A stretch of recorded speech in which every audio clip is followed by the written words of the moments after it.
इस हफ्ते की प्रमुख खबरों पर एक नजर डालते हैं। इंडिया इलेक्ट्रिक व्हीकल्स में ग्लोबल लीडर बनना चाहता है, लेकिन अडॉप्शन रेट अभी भी कम है।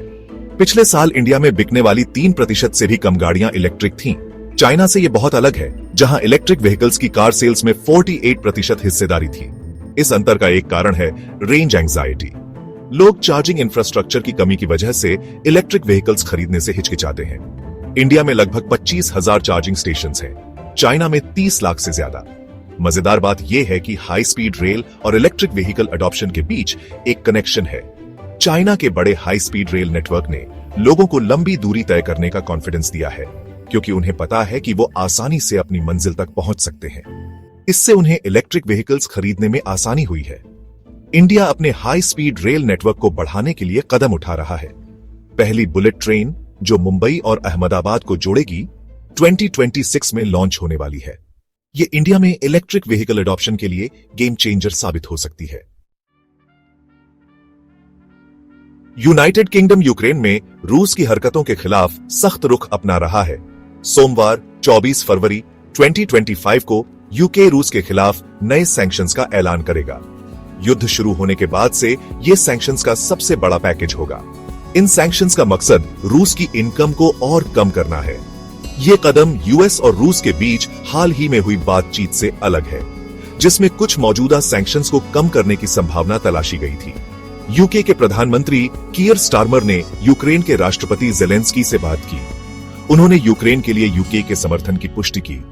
उन्होंने जोर देकर कहा कि किसी भी पीस नेगोशिएशन के केंद्र में यूक्रेन होना चाहिए। पिछले हफ्ते इंडियन स्टॉक मार्केट में गिरावट देखी गई। टॉप 10 सबसे वैल्यूएबल इंडियन कंपनीज में से 8 की कंबाइंड मार्केट वैल्यू में 1.65 लाख करोड़ रुपए की कमी आई। टीसीएस, जो एक लीडिंग आईटी कंपनी है, को सबसे ज्यादा नुकसान हुआ। इसकी मार्केट कैप 53,185.89 करोड़ रुपए कम हो गई। भारती एयरटेल, जो एक टेलीकॉम जायंट है, 44,407.77 करोड़ रुपए की गिरावट के साथ दूसरे नंबर पर रही। टॉप 10 में सिर्फ 2 कंपनीज, रिलायंस इंडस्ट्रीज और बजाज फाइनेंस, इस ट्रेंड के उलट जाकर वैल्यू बढ़ाने में कामयाब रही। ये ओवरऑल गिरावट स्टॉक मार्केट में बेरिश सेंटिमेंट को दर्शाती है। बीएसई सेंसेक्स, जो एक की स्टॉक मार्केट इंडेक्स है, पिछले हफ्ते 0.82% गिर गया, जबकि निफ्टी इंडेक्स 0.58% नीचे आया। आर्टिफिशियल इंटेलिजेंस तेजी से हमारे जीने और काम करने के तरीके को बदल रहा है। इंडिया में टैक्स कलेक्शन और रेलवे सेफ्टी को बेहतर बनाने के लिए एआई का इस्तेमाल नए तरीकों से किया जा रहा है। इन्फोसिस के को फाउंडर नंदन नीलेखनी ने हाल ही में टैक्स फ्रॉड का पता लगाने के लिए इंडिया में एआई के बढ़ते इस्तेमाल पर जोर दिया। एआई एल्गोरिथम्स बड़ी मात्रा में डेटा का विश्लेषण करके पैटर्न्स और एनोमलीज की पहचान कर सकते हैं, जो फ्रॉडुलेंट एक्टिविटीज का संकेत दे सकते हैं। नीलेखनी ने इंडिया के रेलवे नेटवर्क की सुरक्षा बढ़ाने के लिए भी एआई का इस्तेमाल करने की वकालत की।